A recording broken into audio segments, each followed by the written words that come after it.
1 ಕೋಟಿ ಫಂಡಿಂಗ್ ಬೇಕಾ? ನಿಮ್ಮ ಐಡಿಯಾ ಚಿಕ್ಕದಿರ್ಬೋದು, ಆದರೆ ತಯಾರಿ ತುಂಬಾ ದೊಡ್ಡದಾಗಿರ್ಬೇಕು. ಪಿಚ್ ಡೆಕ್ ಅಂತಂದ್ರೆ ಎಂಡ್ ಟು ಎಂಡ್ ಯಾವ ರೀತಿ ನಿಮ್ಮ ಐಡಿಯಾವನ್ನ ಬಿಗ್ಗರ್ ಸ್ಕೇಲ್ ಅಲ್ಲಿ ನಾವು ಎಕ್ಸಿಕ್ಯೂಟ್ ಮಾಡಬಹುದು ಅನ್ನೋದನ್ನ ಇನ್ವೆಸ್ಟರ್ ಮುಂದೆ ಪ್ರೆಸೆಂಟ್ ಮಾಡ್ಲಿಕ್ಕೆ ಇರುವಂತ ಡಾಕ್ಯುಮೆಂಟ್.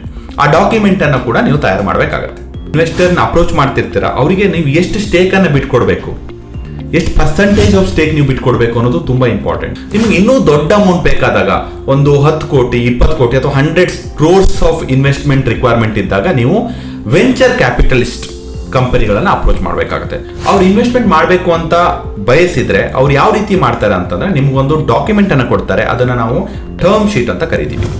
ಅಂದ್ರೆ ಬೇಸಿಕಲಿ ನಮಗೆ ಒಂದು ಜಾಬ್ ಆಗಬೇಕಾದ್ರೆ ಆಫರ್ ಲೆಟರ್ ಯಾವ ರೀತಿ ಬರುತ್ತೋ ಅದೇ ರೀತಿ ನಿಮ್ಮ ಕಂಪನಿಗೆ ಇನ್ವೆಸ್ಟ್ಮೆಂಟ್ ಮಾಡ್ತಾರೆ ಅಂತಂದ್ರೆ ಇನ್ವೆಸ್ಟರ್ಸ್ ನಿಮಗೆ ಒಂದು ಟರ್ಮ್ ಶೀಟ್ ಅಂತ ಕೊಡ್ತಾರೆ. Fundraising it's not a luxury or it's not that you are going to enjoy that money, it's and responsibility.